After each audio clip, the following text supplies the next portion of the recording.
Hello guys, आज मैं बुंगो stray dogs anime series का मांगा को यार हिंदी में एक्सप्लेन करने वाला हूँ। जी हाँ, जहाँ से यह सीजन 5 खत्म हुआ है और मांगा स्टार्ट हुआ है, मतलब यार वही से मेरा एक्सप्लेनेशन स्टार्ट होगा।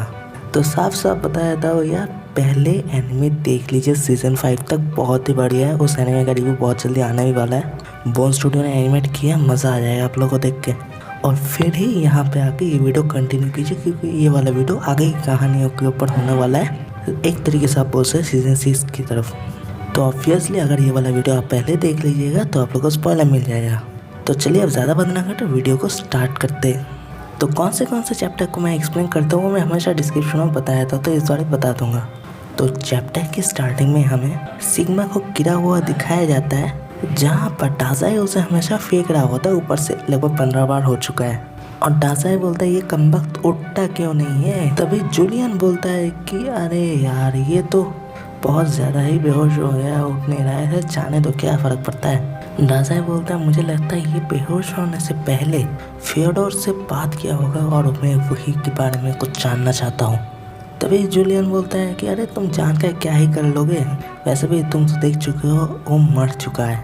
तभी डाज़ाई बोलता है लेकिन इसी बात का ही तो कुछ शौक है मुझे। और तभी हमें सिग्मा की मेमोरी के अंदर दिखाया जाता है, जहाँ बहुत सारा मेमोरी आ रहा होता है। सिग्मा बोलता है अच्छा ये है फियोडोर का मेमोरी, इतना ज़्यादा होता है कि वो भी शॉक होता है। जहाँ पर वो उसे वही सीन दिखता है जैसे फियोडोर उसे चाकू मारता है, वो वाला सीन। और फिर वो और भी ज़्यादा फियोडोर की मेमोरी के अंदर घुसने की कोशिश करता है, जहाँ पर फिर सीन वहाँ पर कट होकर डायरेक्ट एयरपोर्ट पे आ जाता है, जहाँ पे जो हमें लास्ट एपिसोड में दिखाया गया वही सब दिखा रहा होता। तो मैं बेकार में फिर से एक्सप्लेन नहीं करने वाला। फिर सिग्मा की तरफ कहानी वापस जाता है, जहाँ पर सिग्मा एक पहले से था जो बहुत पुराने ज़माने का होता है। वहाँ पर एक बंदे को बंदी बना के रखा हुआ गया था, और वहाँ पे हमें प्रेम को दिखाया जाता है, जो वैम्पायर का किंग है। वो आता है वहाँ पे उस बंदे के सामने, जहाँ पे ब्रैम के आदमियों ने उसे पकड़ा हुआ रहता है। तो ब्रैम भी वहाँ पे पहुँच जाता है। तभी उसके आदमियों ने पूछता है कि तुम्हें किसने भेजा, तुम्हारा मास्टर कौन है। तभी वो बंदा बोलता है कि मैं अपने आप का ही मास्टर हूँ, मुझे कोई कंट्रोल नहीं करता, मैं खुद को कंट्रोल करता हूँ। और तभी प्रेम का एक आदमी उसका चेहरा हटा के पूरा उसका चेहरा दिखाया जाता है, जहाँ पर और कोई नहीं, वो फियोडोर होता है। और तभी वहाँ पर सीन कट होकर फिर से एयरपोर्ट में चला जाता है, जहाँ पर वही सब हो रहा था जो आप लोगों ने फाइनल एपिसोड में देखा होगा।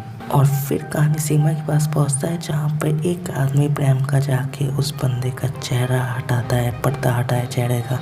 और वो बंदा और कोई नहीं, जो बंदी होता है वो फियोडोर खुद होता है। ये देख कर सिग्मा काफ़ी ज़्यादा शॉक होता है कि फियोडोर इस टाइम में, ये तो काफ़ी साल पहले की बात है और उसका एज तो एकदम नहीं बदला, जैसा अभी है वैसा ही था, ये कैसे हो सकता है। तो फियोडोर बोलता है कि मैं इतना दूर ट्रैवल करके तुम्हारा ही चेहरा देखने आया था। और वो ब्रैम को ये बोलता है, फियोडोर बोलता है सच में तुम एक डेविल हो।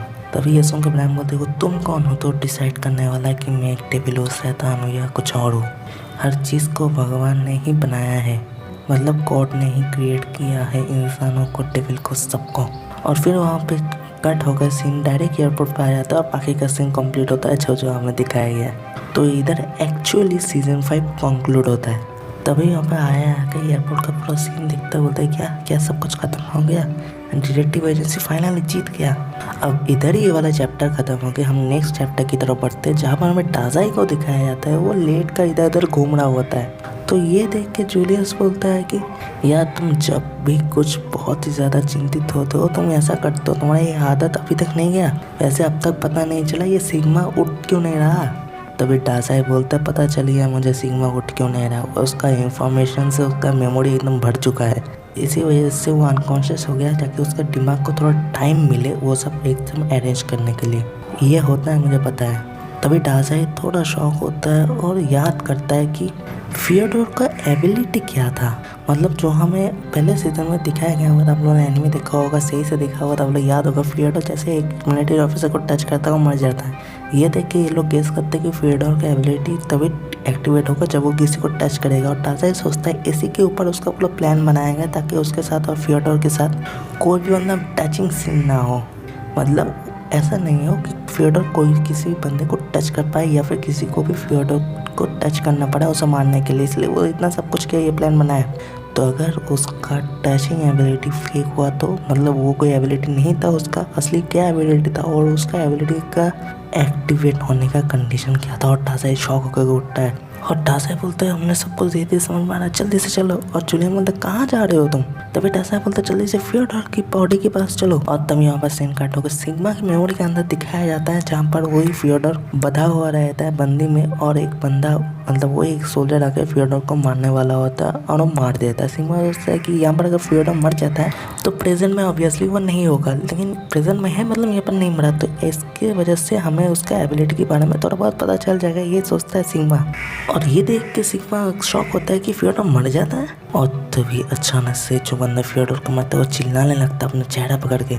और तभी सीन वहाँ पर कट होकर टासाई के पास चला जाता है जहाँ पर टासाई हेलीकॉप्टर के नीचे से फियोडोर का डेड बॉडी निकल रहा होता है। और जूलियन बोलता है कि मुझे बहुत ही कम टाइम मतलब अपने जीवन में बहुत ही कम टाइम देखा कि तुम मेहनत कर रहे हो, देखकर अच्छा लगा। और तभी टासाई फियोडोर का बॉडी निकालता है, यहाँ पर सब कुछ सही होता है लेकिन उसका चेहरा थोड़ा अलग होता है। और तभी हमें नेक्स्ट चैप्टर के पास दिखाया जाता है, जहाँ मैं नेक्स्ट चैप्टर पे स्विच हो जाता हूँ। वहाँ पे हमें दिखाया जाता है कि टासाई देख कर शॉक हो जाता है कि फियोडोर का चेहरा नहीं है, मतलब कुछ अलग चेहरा है। और वो सोचने लगता है कि फियोडोर का अगर एबिलिटी कुछ और हुआ और वो टचिंग की वजह से कोई एक्टिवेशन नहीं हुआ, कुछ और कंडीशन है, और उसे जल्दी से क्लिक हो जाता है। टासाई जल्दी से भागने लगता है, बोलते जल्दी से रॉम्पो को कांटेक्ट करना पड़ेगा। तभी जूलियन बोलता है क्या हुआ बताओ। तभी टासाई बोलते हैं फियोडोर का वैसा कुछ एबिलिटी है ही नहीं, उसका एबिलिटी तभी ट्रिगर होता है जब वो खुद मरता है। और हमें बैक स्टोरी सिग्मा की दिखाया जाता है जहाँ पर वो बंदा चिल्ला रहा होता है, उस बंदे को फियोडोर पोजेस कर लेता है, मतलब फिर उसका एबिलिटी वही है जो उसे मारता है वो उसके बॉडी के अंदर चला जाता है, एक तरीके से वो इमॉर्टल है। तभी टासाई बोलता है कि मैं वैम्पायर की मदद से उसे मारा, लेकिन उस वैम्पायर को कंट्रोल कर रहा था प्रैम। तो क्या ये सब असल में फियोडोर का ही प्लान था? क्या वो प्रैम की बॉडी को लेना चाहता था?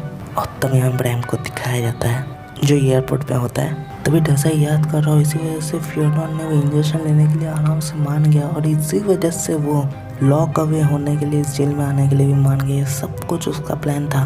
और तभी प्रेम वहाँ पर होता है, प्रेम आया को धकेल देता है, दूर निकलने के लिए बोलता है जितना हो सके उतना दूर भाग जाओ।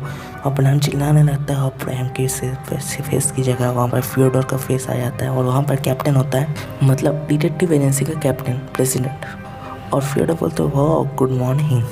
और तभी डिटेक्टिव एजेंसी का प्रेसिडेंट फियोडोर की तरफ अपनी तलवार लेकर बढ़ रहा होता है। और तभी फियोडोर तलवार निकाल के कुछ के गले के ऊपर रख देता है, बोलता है कि तुम एक बार भी मतलब एक भी कदम आगे आए तो फिर गला काट दूंगा इसका। और फुकुजी तब भी थोड़ा बहुत जिंदा होता है। फुकुजी बोलता है कि मुझे माइंड मत करो, जो करना है जल्दी करो। और तभी यहाँ पे ओकारू होती है, ओकारू जल्दी से जाने वाली होती है फुकुजी को बचाने के लिए, और लेट हो गया होता है।